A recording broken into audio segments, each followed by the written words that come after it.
What's up, guys? How we doing?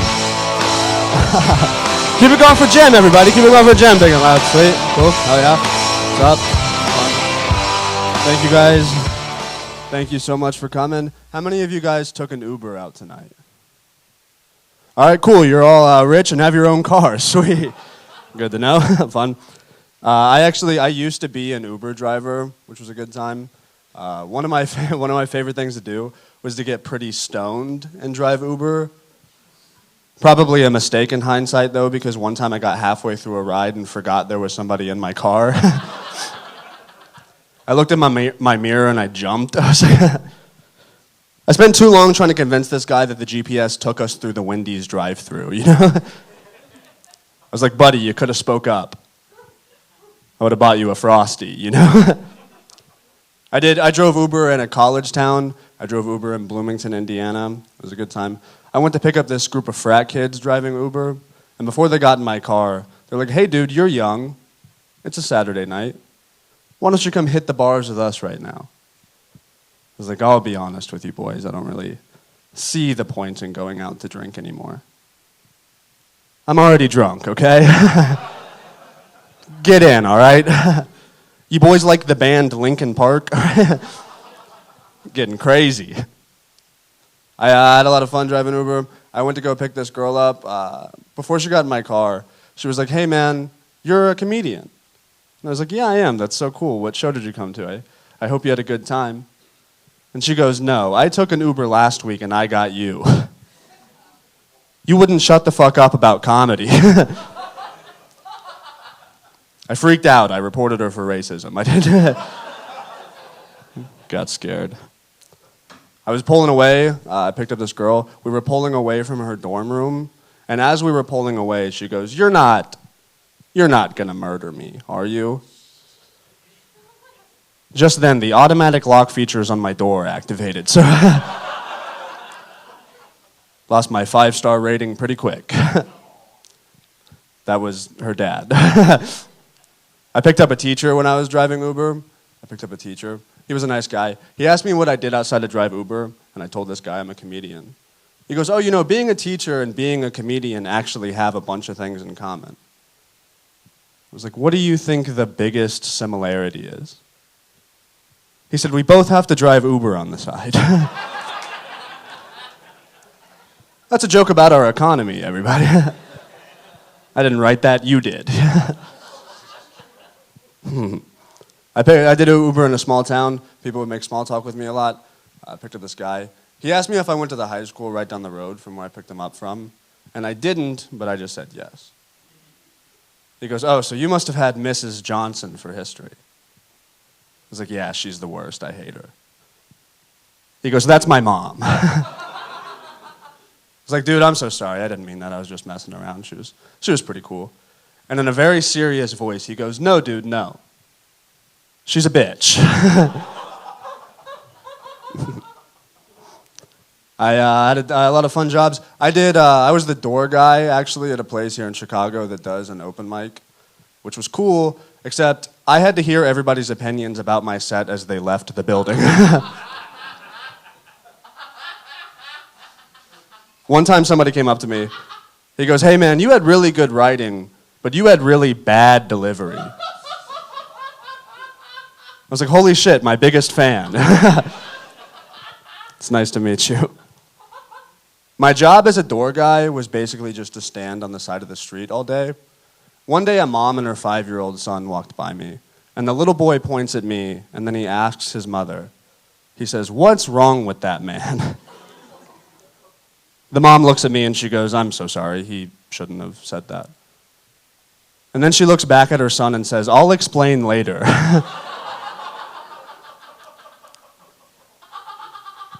I like to imagine they got a block down the street, and she's like, honey, that guy has bad delivery.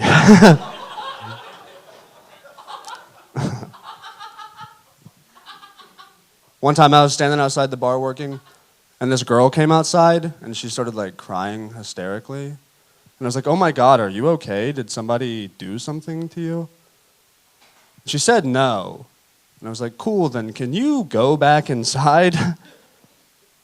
Because right now it just looks like I did something to you. It's just us out here. My main job as a security guard there was to check inside of people's bags for guns. It's my main job, which was cool, except I had no idea what to do if I found a gun. There was no protocol in place. I feel like if I find a gun, you're in charge of the situation, you know? Like, you're IDing people for the rest of the day. I told my boss that I didn't know what to do if I find a gun on the job, and he goes, we should develop some sort of code word so that we're on the same page. It's like, yeah, the code word can be me crying. How about that? If I open somebody's bag and piss my pants, I found a gun. Cool. I feel like you're all carrying right now, and that's why I didn't laugh at that. I started a new job recently. I have a new job. I work at a gym, which is cool. I really like it, except they play the same music every day, which means I have listened to Shania Twain's That Don't Impress Me Much about 45 times. For those of you who don't know, in the first chorus of that song, Shania says, oh, so you're a rocket scientist. That don't impress me much. The second one, she goes, oh, so you're Brad Pitt. That don't impress me much. So you want to date an ugly dumbass. Because I'm single, you know? I'm available. I just moved here to Chicago. I'm very happy to be here. That's cool. I heard some slight laws. I'm from Indiana. You don't have to do that. That's cool. I'm from Indiana. I'm happy to be here. I'm happy I got away from my old neighbor. Every day this guy would just talk to me about how his dog kept getting sprayed by the same skunk and how he had no idea when it was happening. Between us guys, I had not the nerve to tell him that I was smoking weed with his dog, you know? Wasn't sure how to bring that up. I had another annoying neighbor back in Indiana. Every week this guy would do laundry and he would hang up a Confederate flag bedspread. Every week. Every week I would go outside, I would see this rebel flag blanket. I would talk shit about this guy. I would call him a racist and a dumbass. And then about the fourth time I went outside, I realized that I had not washed my blankets once. Who's the real monster? You know? I got my internet set up in my new place. I realized that my neighbor's internet is called, Hey Mom, This Is the Wi-Fi. Mine's called, No Mom, This Is the Wi-Fi. I think one of my other neighbors caught on because they called theirs, also, we're putting you in a home. So been hearing some yelling. Got my internet set up. One of my favorite things to do is scroll through Facebook Marketplace. I think it's interesting. I was on there the other day. Somebody put a flamethrower for sale on Facebook Marketplace. The caption said, don't need it anymore. What have you been up to? It was only a couple $100. I wanted to buy it and put it right back on Marketplace with a slightly different caption. Don't need it anymore. Used once and felt bad about it. I think one of the reasons I like Facebook Marketplace so much is because I grew up pretty poor. Grew up around with like a lot of secondhand stuff. Clap if anybody had like hand-me-downs here. Anybody have hand-me-downs? Isn't it kind of weird getting bullied for the way that somebody else used to dress, you know? I can't think of a real reason my brother and I both had to be called gay over the same pair of pants, you know? Just a thing that happened. I grew up pretty white trash. I grew up from Indiana. A lot of like redneck relatives. I was talking to one of my uncles one time. This guy got the words diversity and adversity confused. He said Larry Bird was a great player despite all the diversity he faced. I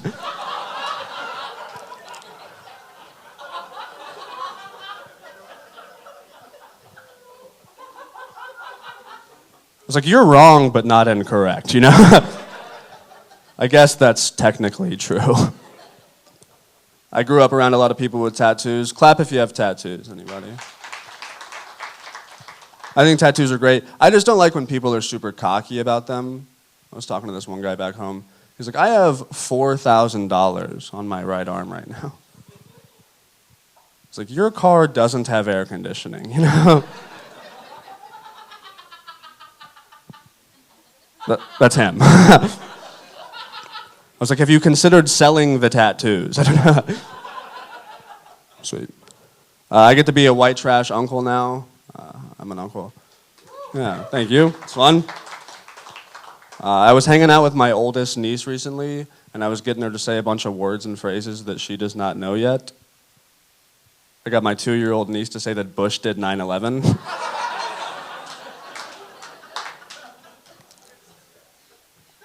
She had a pretty cute response. She goes, Uncle Devin, Dick Cheney actually authorized the shooting of Flight 93. I was like, you've been hanging out with Grandpa too much. I love my dad. My dad was a cool, fun guy to be around. My dad grew weed whenever I was a little kid. That's my mom. She smoked a lot of that weed. He had a bunch of weed plants growing up, which is illegal in Indiana. You're not supposed to do that. One time I found one of his weed plants, and I asked him what it was. He told me it was a tomato plant, and that I couldn't tell anybody. Growing up, I thought tomatoes were a secret. I had a friend in my house one time, and he asked my mom if he could have a tomato on his sandwich. I was like, buddy, what the fuck are you doing right now? Didn't realize I invited a snitch to my slumber party, you know? It's cool.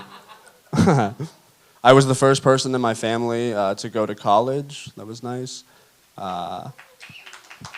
Sure. I also was the first person in my family to drop out of college. You guys are applauding way before I say the rest of my sentences. That's really fun for me. It was a good time. My college, they got my birthday wrong, which is okay. I dropped out after like 2 months. But every year they send me a birthday email, like a week off, which is just a fun reminder that college didn't care about me either, you know?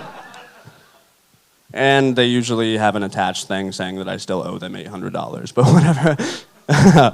Just between us. All right, cool. I went to the doctor the other day. He asked me what I do. I told him I'm a comedian. He goes, you know, it's very interesting. How's comedy going for you?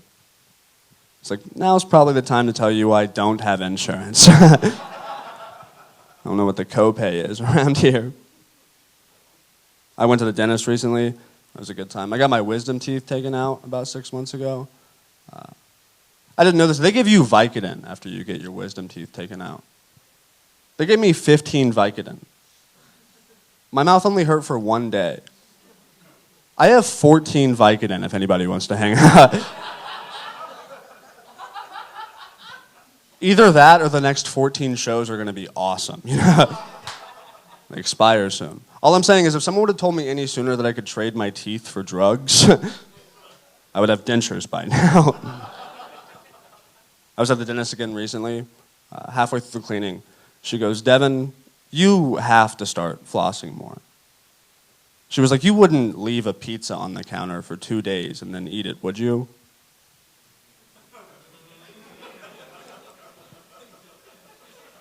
I was like, Doc, you're going to need to pick a different example. I'll leave you guys with this. Before I get out of here, give it up for Jim one more time. I love you guys so much. Give it up for the Den Theater. One more quick thing. One of my good buddies lost his virginity recently.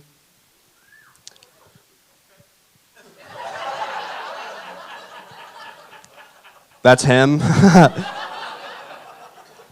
He just fucked everybody's girlfriend in the back. Not cool. My buddy, he lost his virginity at 25 years old, which I don't think there's anything like wrong with being a virgin in your 20s. But my friend told me that he did such a good job after his first time that he thinks that he can be a porn star. I was like, dude, nobody's ever picked up a basketball for the first time in their 20s and made it to the NBA, you know? I found out later in the night, that he asked this girl if she finished whenever they were done hooking up.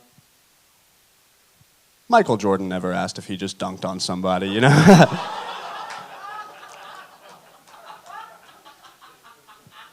Could you imagine if he looked at the ref like, was that good for you? You know?